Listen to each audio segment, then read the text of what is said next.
So what if I'm not perfect? So what, it's not the end of the world. Hey, I'm Nate Savage. And I am Chelsea Amber. Also known as Chelsea Savage. And in this video today, we're gonna share 8 tips with you for learning how to sing and play guitar at the same time. So the whole reason I decided to take up guitar was because I didn't want to always depend on other people to accompany me every time I had a gig. So I needed to learn to sing and play from the get-go before I could even actually really play. I was learning how to play and sing right away. So you can do this even when you can barely play. So tip number 1 is to separate the challenges. What does that mean, Chelsea? Well, singing and playing guitar is really tough to do at the same time. So work on the guitar part first without even learning the singing, just work on the guitar. And then on the flip side of that, work on the singing part without playing the guitar at the same time. That gets us right into tip number 2, which is to know the individual parts really well. And I'm sorry to say, there's no shortcut for this. You just gotta repeat it and repeat it. It's repetition over and over and over again until it becomes second nature. And what I would suggest for that is to find the beats per minute, which is the tempo, and then slow it down to half time. Get it down really well at half the speed, and then slowly build it back up by 5 or 10 beats per minute at a time until you've reached your goal tempo. That's super annoying, but it's gonna save you a lot of time. So, yeah, and I would actually even suggest going about 10 beats per minute above your goal so that when you go back down to the actual tempo, you won't feel rushed. It won't be like, oh my gosh, this is the quickest I've ever done this. You've done it quicker, now you can slow it down to the actual tempo. Tip number 3 is to keep it simple. And I don't sing and play a lot, but when I have to really implement this tip. So you wanna kind of elaborate on that? Sure. Well, there are a few ways that you can do that. And the first one is to just tackle each section of the song separately. So just learn the chorus, get that chorus down really well, and then go to the verse, or start with the verses. That's probably where you want to start anyway. So start with the verse, get that down really well, then learn the chorus. So wait until you have a certain part down before you move on to the next. So that's one way. The second way is to really simplify your strumming pattern. So if you want to eventually get to a more complex pattern, first start with just down strums. You could even just start with just quarter notes, even just 1, 2, 3, 4. And a lot of times, like if you're playing with a full band or something like that, that sounds better anyways. So I do use a lot of down strums when I'm playing with a band because you want to be conscious that your strumming pattern isn't clashing with the drums or with another guitar player. So that's something to be really mindful of. And another way to keep it simple is to save the more complex guitar parts for when you're not singing. There are a lot of people like B.B. King. Yeah. He doesn't sing and play at the same time. You know, because if you're playing this really complex part and then trying to sing over top, the song just becomes very crowded in that. yeah, it can be really confusing for the listener to not know what to really focus on too. Yeah, exactly. So it'll sound better and it'll make it easier on yourself to just save the really complex parts for when you're not singing.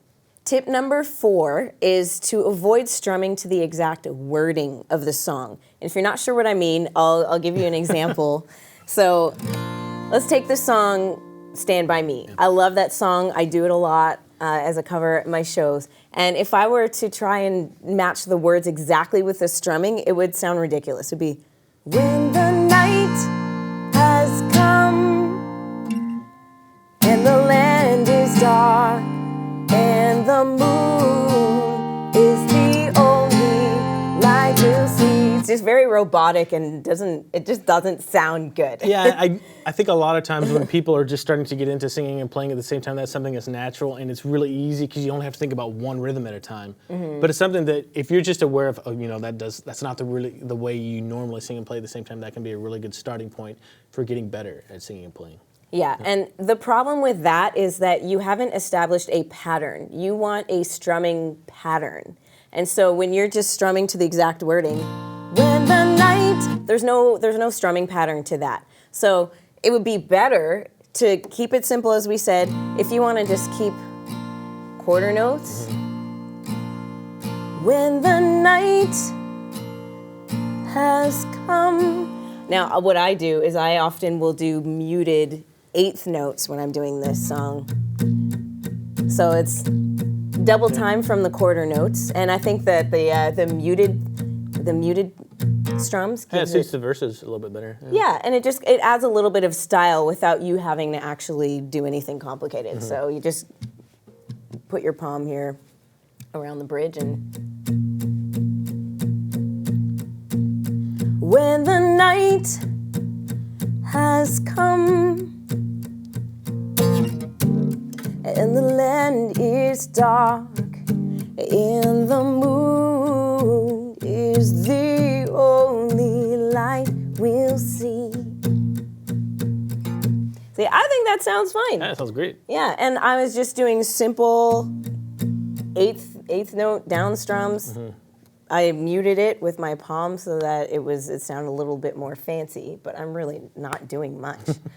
Yeah, and then say if you want to start making it more complex, you can start with this. Once you have that down, then you can try other strumming patterns. If you want to go back up and down, Yeah. you can do that. One strumming pattern that might fit this song would be like a down, down, up, down, up, down, down, up, down, up, like that. So darling, darling, stand by me. Oh, stand by me. Oh, stand by me. Stand by me. Tip number 5 is to look for cues. And again, I don't sing and play that much, but this is something that really helps me when I have to do that. But I'm not really good at it, so maybe you could give us some tips on how to actually use this. Sure. Well, once you've established your strumming pattern, you have that, and then you've also practiced your lyrics, then you can look for places where they naturally come in alignment together. What words have down strums? What words start on the very first beat of a bar at the same time that your strumming pattern is starting? So you have to be careful not to slip back to tip number 4, which is where you're just strumming to the exact wording of the song. You want to avoid that. But look for landmarks where the strumming pattern, as it is, naturally lines up with the lyrics. So I like to think of my hands. If one hand is my lyrics and the other hand is my strumming, when I put them over top of each other, I see that my thumbs don't match up. That's okay, I'm not gonna worry about that. But my fingers line up, so I will use those as my landmarks. So an example of that, the very first song I ever learned was called Every Move I Make. And the first line, it was every move I make, I'm making you, something like that. Yeah. And so the strumming pattern goes down, down, up, down, down, down, down, up, down, down. So I learned those separately, and then I figured out, okay, where do these fall together naturally? So I knew that on every move, I have 2 down strums. Every move, and then I knew that on the word make, I have 2 up strums, and I also have to change my chord. So there was a lot of time in between that where I'd go every move, and then I'd pause, I'd fix my fingers, so I'd go every move and then make came, so I was like, okay, I need to do 2 up strums. Make, I'm making, and then on you, I have to go to the D, so then it would take me some time. You.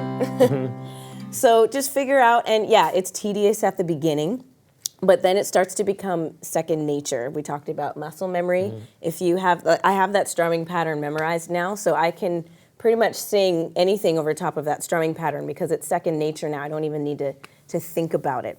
If you're just starting to get into singing and playing at the same time, kind of like me, I have a really good tip for you. Tip number 6 is a simple singing and playing exercise. And if you're just starting this, you may have trouble matching pitches. So if I'm playing an E chord, a really simple exercise to get into actually singing, vocalizing, and playing at the same time is just play a chord, any chord, for 1 measure. 1, 2, 3, 4, and try to sing the root note of that chord. Since this is an E chord, you want to sing this note. 1, 2, 3, 4. Then maybe you switch to an A chord. 1, 2, 3, 4. and you don't have to sing it. You don't have to count out loud. You can just sing the note, right? That's a B, so I'm singing the root, and then back to the E. That just works on getting your ability to match pitch, and then your coordination of actually having something come out of your, your voice and playing the guitar at the same time. That's like step number 1, ground zero.